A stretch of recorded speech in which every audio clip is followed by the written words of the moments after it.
Mun nimi on Katja ja tää on Traumapodi.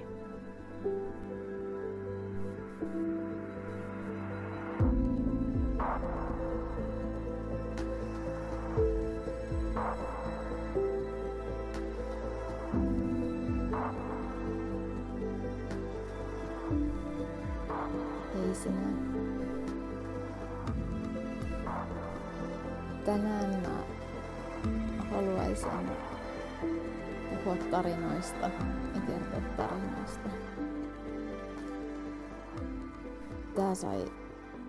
Tää aihe sysäyksen siitä, että mulla on nykyään tapana kerran vuodessa kuunnella tai lukea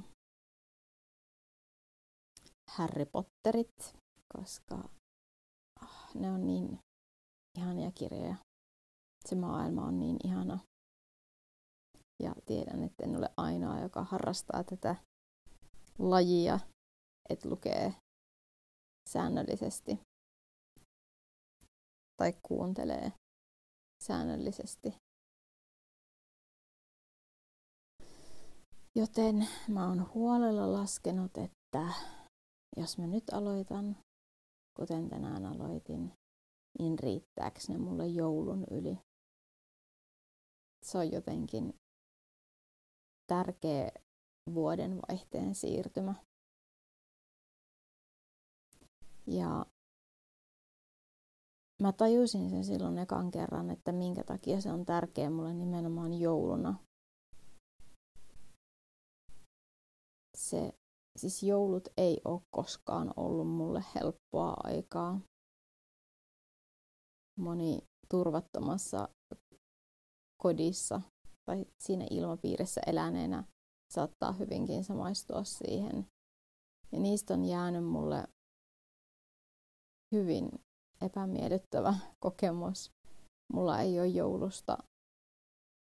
Mä tunnustan ja julistan, mä käytän tätä julista-sanaa, jota mä oikeasti mä en pidä siitä laisinkaan. Mutta mä oon anti-jouluihminen. Ja mä haluaisin sen skipata täysin koko joulun. Mutta mulla on aikuisieltä yksi merkittävä muisto joulusta. Mä en voi sanoa, että se nyt olisi mitenkään sellainen kiva ja korjaava. Mutta se oli omalla tavallaan merkittävä. Se oli vuonna 2017, kun mun isä oli juuri kuollut marraskuun lopussa. Ja näin ollen mä koin tietysti velvollisuudekseni viettää äitini kanssa kotikaupungissa enemmän aikaa, enkä halunnut, että hän on joulua yksin. Mutta myös mun parisuhteessa meni silloin ihan superhuonosti, joten se breikki tuli tarpeeseen, että mä ajoin mun kotikaupunkiin jouluksi koiran kanssa. Ja mä kuuntelin silloin Pottereita. Ja mä muistan sen, miten mä saatoin siellä, kun jouluhan on tosi pimeätä aikaa, että sitä päivänvaloa ei ole juurikaan, jos ollenkaan, ellei aurinko satu paistamaan, niin mä harhailin siellä ympäri sitä mun pientä kotikaupunkia 2 kertaa päivässä koiran kanssa lenkillä niillä teillä, joilla ei ollut kukaan aurannut vastasatanutta lunta pois. Se oli sellaista ihanaa puutarihöttöä. Sitä oli paljon. Ja mä kiersin niitä kaikkia paikkoja, joissa mun aikaa lapsena ja nuorena kotona asuessani viettänyt. Mä kävelin mun koulun ohi. Monta kertaa kiersin sen ympäri. Muistelin, että mitä siellä on tapahtunut. Mulla ei ole siitäkään yhtään hyvää muistoa. Mä kiersin mun päiväkodin Se on suljettu nykyään. Se on, näyttää ihan kummitustalolta suorastaan. Ikkunat on laudotettu kiinni. Se oli superkaunis rakennus silloin, kun se oli loistossaan, jos näin voi sanoa. Silloin kun mä olin siellä päiväkodissa, päivähoidossa ja iltapäiväkerhossa, sillä se oli paikallisen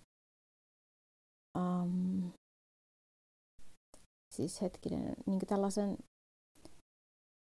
tehtaan, tiedättekö, Puhtaat valkeat lakanat -sarjasta tällainen vanha systeemi, että on iso tehdas, ja tässä tapauksessa kun on kyseessä pikkukaupunki, jossa on tätä puuteollisuutta, niin siellä on iso tehdas, joka työllistää ison osan kaupunkilaisista.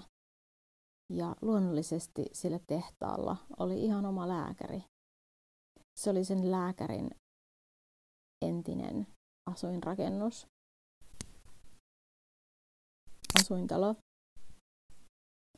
Ja siihen liittyi sitten siinä vieressä oli toinen samanlainen, jossa hän piti sitä praktiikkaansa. Mä oon joskus käynytkin lapsena siellä, koska mun äiti oli töissä siinä tehtaassa. Ja se tarkoitti sitä, että myös perheenjäsenet sai käyttää tehtaan ikioman lääkärin palveluita. Se oli vähän historian siipien havinaa mun mielestä aina siinä paikassa. Ja mä vähän suretti, kun se oli niin ränsistynyt ja mä en tiedä milloin se päiväkoti on suljettu, kun se oli jotenkin tosi kaunis. Se oli semmoinen sinapinkeltainen, todella iso kaksikerroksinen rakennus, jossa oli vielä ullakko. Mutta mä muistan niistä ajoista myös ihan tosi vähän. Sitten mä kävin katsomassa mun isän lapsuuden kotia, joka oli autiotalo jo siinä vaiheessa, kun mä asuin lapsena kotona. Mä kiertelin näitä kaikkia paikkoja ja mä kuuntelin Vesa Vihrikon lukeman Harry Potteria ja siellä pimeässä jouluna, kaikkina niinä 3 aattona, joulupäivänä ja tapaninpäivänä. Ja se oli jotenkin niin kuin maagista. Missään ei ollut ihmisiä. Minä ja koira. Siinä vastasataneessa lumessa tarpamassa paikoissa, joista niin kuin jokaisen ääreen mun piti pysähtyä hetkeksi ja jotenkin halusin yrittää muistaa, mutta en liikaa. Siitä mulla on jäänyt sellainen, mä en voi missään tapauksessa sanoa, että se olisi ollut niinku korjaava kokemus joulusta, mutta se oli erilainen ja vähän spesiaali. Se on jäänyt tosi niinku vahvasti mun mieleen. Siinä oli semmoinen oma tunnelmansa. Minä, Vesa Viirikko ja koirat ja paikat, joissa mua on satutettu tai mulle on tapahtunut jotain ikävää tai jossa mä oon pelännyt. Koska mun traumatisoituminen ei liity vain ja ainoastaan kodin seinien sisäpuolelle. Et se vähän niin kuin levisi kouluun ja päiväkotiin, mutta sillä tavalla, että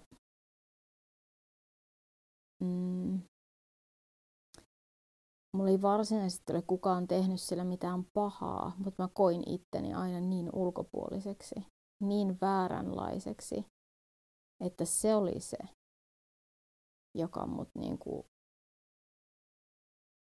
traumatisoi. Voiko sanoa niinku näin, että mä olin niin perustavaa laatua, kuvittelin olevani vääränlainen ja väärässä paikassa ja paljon muita lapsia huonompi, että niin. No se riittänee siitä aiheesta. Mut mä aloitin tänään tällä kertaa englanniksi. Pottereiden kuuntelut. Ja mä oon miettinyt tässä niin kuin nyt muutaman päivän sitä, että ensinnäkin entinen suorittaja, minähän ei koskaan jättänyt yhtään huonoa kirjaa kesken. Vaikka kirja olisi kuinka huono tai leffa olisi kuinka huono, se oli katsottava loppuun asti. Tai B, kirjoja tai leffoja tai sarjoja ei katsota uudelleen, koska sen ajan voi käyttää tehokkaamminkin. Ne on kerran jo katsottu, luettu, niin miksi vaivautua tekemään sitä toiste? Mutta nykyään mulla on armollisempi lähtökohta ja näkökulma tähän asiaan. Mutta se on mulle vielä vähän uutta, että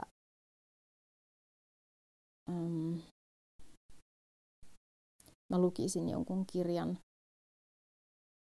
moneen kertaan.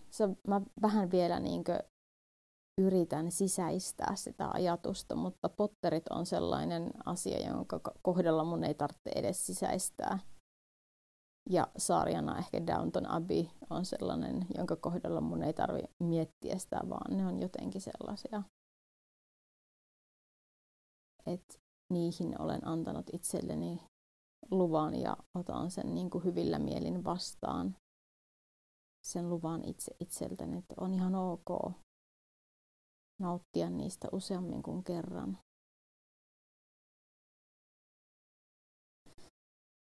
Mutta se sai mut miettimään niin kuin sitä, että minkä takia ylipäätään tarinoilla, olipa ne missä muodossa hyvänsä, voi olla merkitystä traumataustaiselle. Ja kun mä puhun tästä nyt niin kuin tällä tavalla, niin mä todella niin kuin tarkoitan sitä, että mulle niillä ei vaan voi olla merkitystä, vaan mulle niillä on merkitys. Mulla on muutamia sellaisia leffoja, jotka on niin kuin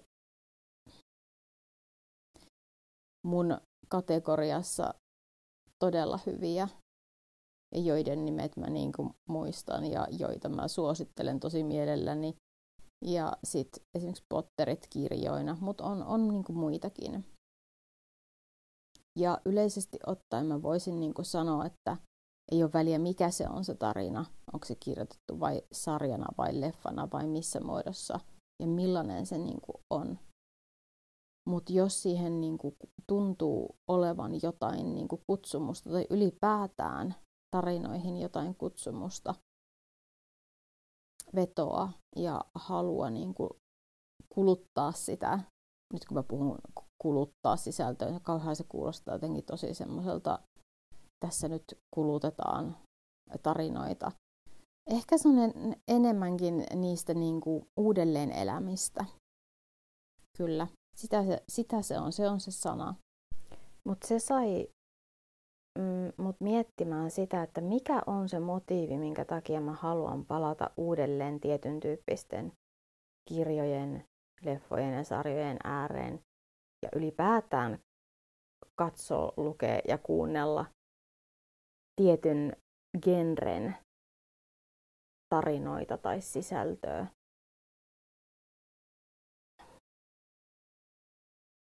Ja kun mä lasken niitä päiviä siihen, että milloin mä voin aloittaa Pottereiden kuuntelun, että ne riittää joulun yli.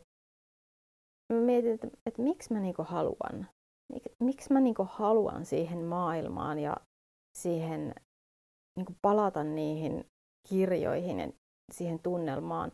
Ja nyt sellaisesta näkökulmasta, että nehän on ihan superhyviä, ne on viihdyttäviä, ne on aivan upeita. Jotain sellaista, mitä mun mielestä kukaan ei niin kuin maailmassa ole ehkä kyennyt rakentamaan sellaista maailmaa, kun J.K. Rowling on Pottereihin niin kuin rakentanut. Mutta nyt tässä ei ole niin kuin kyse siitä, koska se ulottuu se sama intohimo kuluttaa sitä samantyyppistä sisältöä niin kuin muuallekin kuin vaan pottereihin. Ja silloin mä niin kuin tajusin sen, että mulla ainakin ja varmasti kaikilla traumataustaisella on elämässä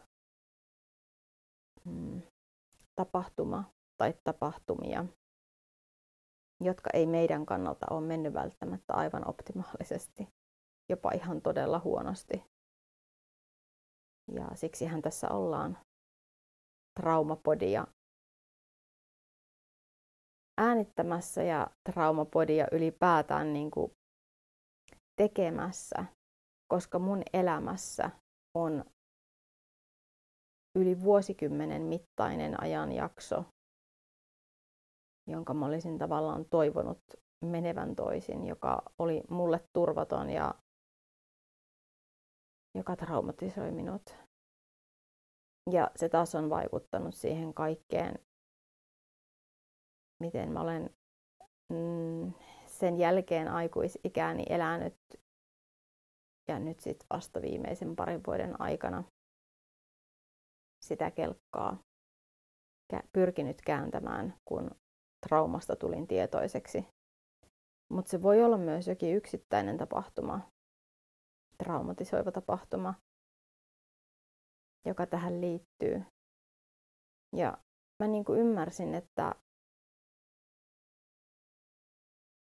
potterit antaa mulle mahdollisuuden kirjoittaa sitä tarinaa niin kuin uusiksi. Ja tosi moni kirja itse asiassa, tosi moni leffa, tosi moni sarja, niin se tarinan kaarihan on jossain määrin samanlainen kaikessa. Niin sitä on niin miellyttävä elää, kun nyt kliseisesti sanoo ja asian ilmaisee niin, että paha saa palkkansa, se hyvä voittaa. Siinä tarinassa selviydytään. Siinä taistellaan, kyllä. Monessakin, siis nyt mä puhun niin kuin yleisesti, mutta esim. Nyt vaikka sitten pottereissa, niin siellä on ne kamppailut, sekä sisäiset että ulkoiset, henkiset ja fyysiset. Siellä on ne vaikeudet, siellä on ne epätoivon hetket. Ja siellä on se rohkeus. Ja silti sinne väliin on onnistuttu ripottelemaan myös niin kuin muutakin kuin sitä pimeää puolta. Iloa ja onnea. Ja lopussa on se, niin kuin se voitto. Ja siinä on se juttu. Mun mielestä on jotain tutkimusta jopa ehkä tehty sen asian tiimoilta, että miten eheyttävää voi olla pyrkiä kirjoittamaan itselleen onnellisempi loppu jollekin jollekin palalle omaa tarinaansa, jollekin tapahtumalle, joka on mennyt siten kuin ei olisi ollut suotavaa, jollekin traumatisoivalle tapahtumalle. Ja nyt mulla ei ole viitata niin kuin varsinaisesti mihinkään muuhun lähteeseen kuin siihen, että esimerkiksi skeematerapiassa käytetään jonkin verran niin kuin tällaista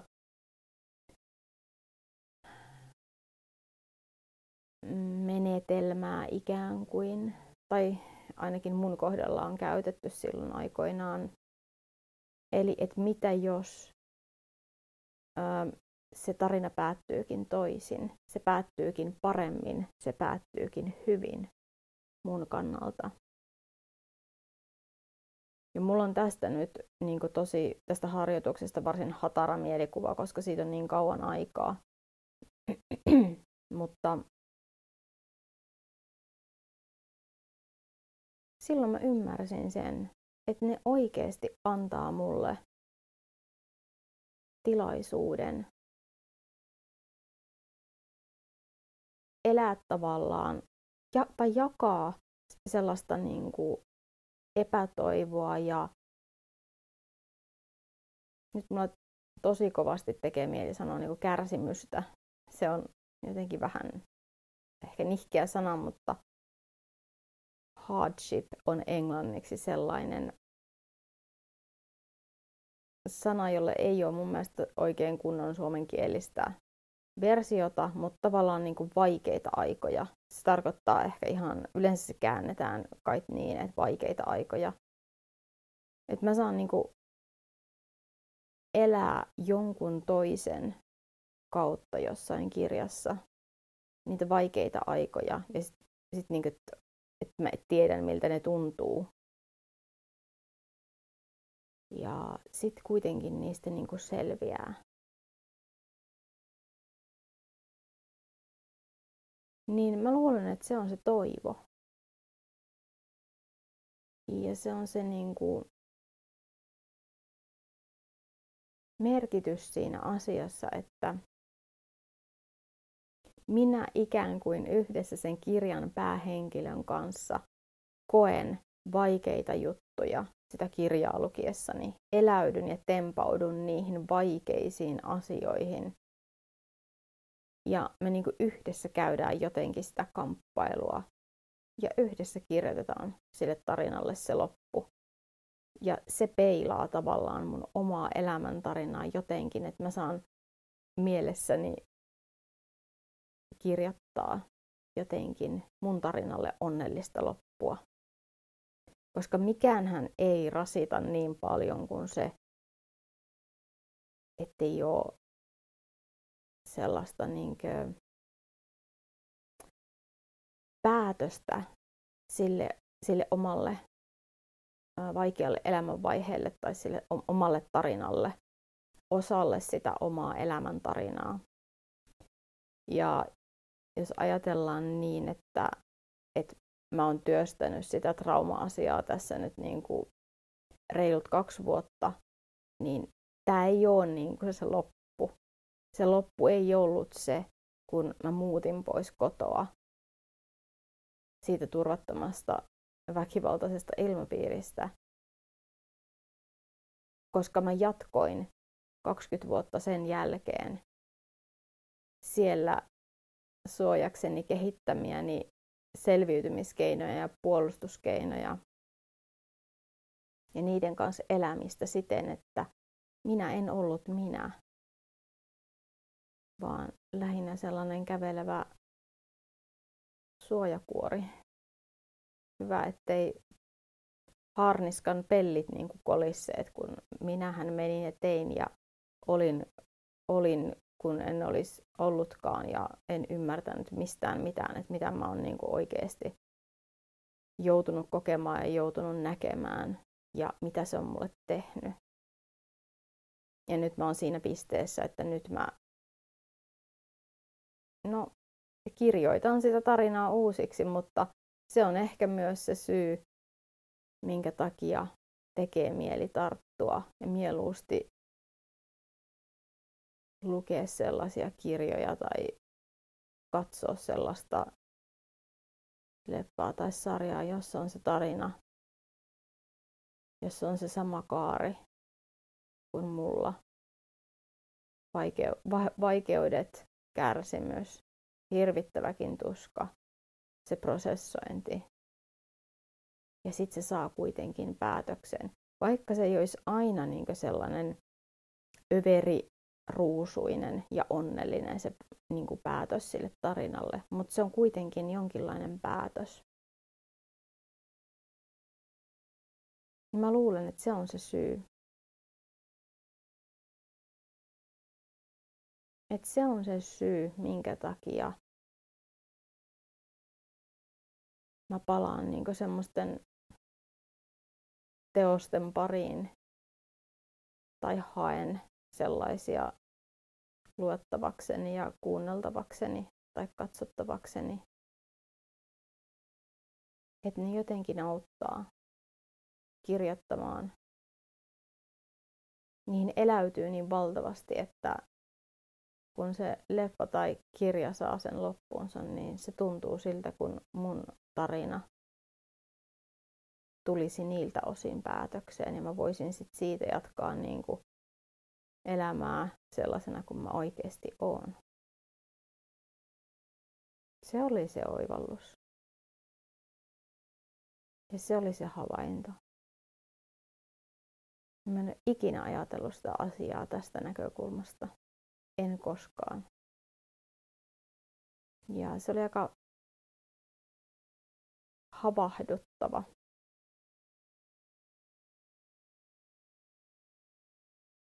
Silloin siinä ei niin kuin mennä liian syvälle niihin oman elämän tapahtumiin, kuten vaikka kirjoittaessa sitä omaa elämäkertaa tai kirjoittaessa ihan konkreettisesti omille traumaattisille tapahtumille tai traumaattiselle elämänvaiheelle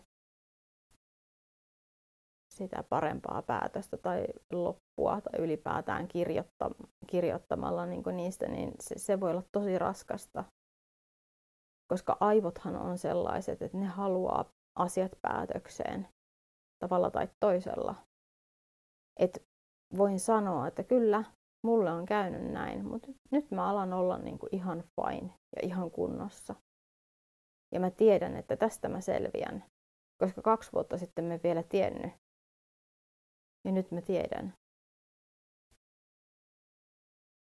Niin tarinan kerronnan voima on aivan ihmeellinen. Sitä ei tarvitse tehdä, eikä siihen tarvitse kyetä itse, vaan sitä voi elää kirjojen ja sarjojen ja leffojen avulla. Tämä oli mulle jotenkin armollisen lempeä, mutta myös aika mind-blowing oivallus. Ja sit tarttuu siihen Potteriin tai ihan mihin tahansa muuhun kirjaan eri otteella kuin muuten olisi tarttunut. Sitä ehkä miettii, että no niin, tästä se alkaa. Ja tämä tulee päättymään ihan hyvin.